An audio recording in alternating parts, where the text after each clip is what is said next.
The summer camp promised to be unforgettable. Gentoiy, Penguinas, Catonakai, and Robloxie enjoyed their time playing by the lake and gathering around the campfire. During their stay, they met a new girl named Fifi, who quickly became part of the group. She was bold, resourceful, and had a cheerful laugh that made the atmosphere even more welcoming. But their carefree days came to an abrupt end that very night. After everyone had gone to bed, Gentoiy couldn't shake the feeling that someone was watching him. Unable to sleep, he stepped out of the tent to sit by the fire. The embers glowed faintly, and an eerie silence surrounded him. Suddenly, something heavy and cold struck his head, and everything went dark. When Gentoiy came to, he found himself in an unfamiliar place. The room was filled with broken furniture and peeling walls. He soon realized it was the abandoned school, the one tied to creepy local legends.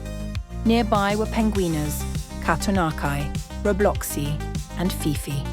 As they woke up, they noticed the strange watches on their wrists again, showing 12 minutes and 0 seconds.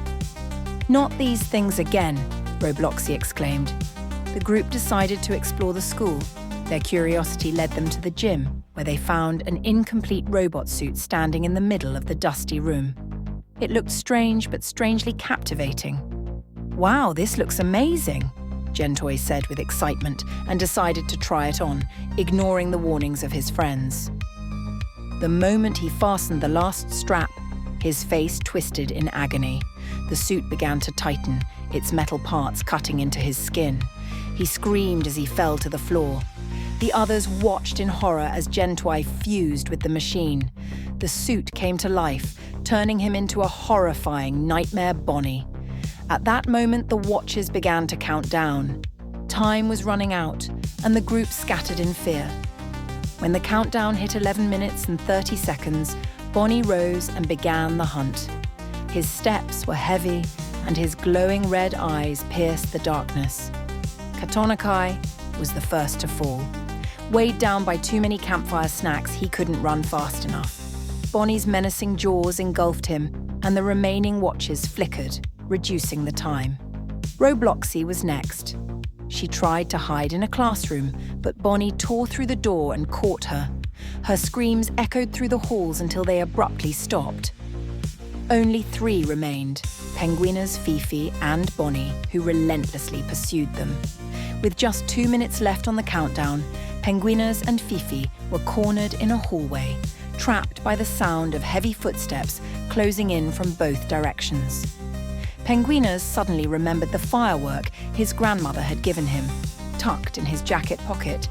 "This might be our chance," he shouted, pulling it out. Penguinas lit the firework and aimed it at Bonnie. The rocket hit the monster, temporarily stunning it. They used the moment to flee, but Bonnie only grew angrier. His steps grew faster and louder. Penguinas decided to distract the monster, giving Fifi a chance to escape, but Bonnie was merciless. He caught up to Penguinas and consumed him.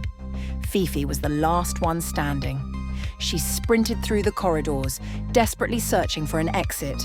As the countdown hit the final seconds, 3, 2, 1, she tripped and fell.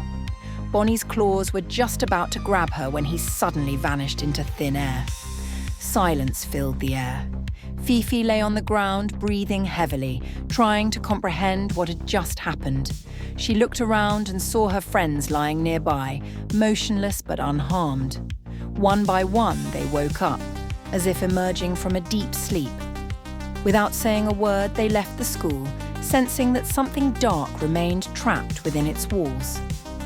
But the most chilling discovery was yet to come. The watch on Fifi's wrist still showed 12 minutes and 0 seconds.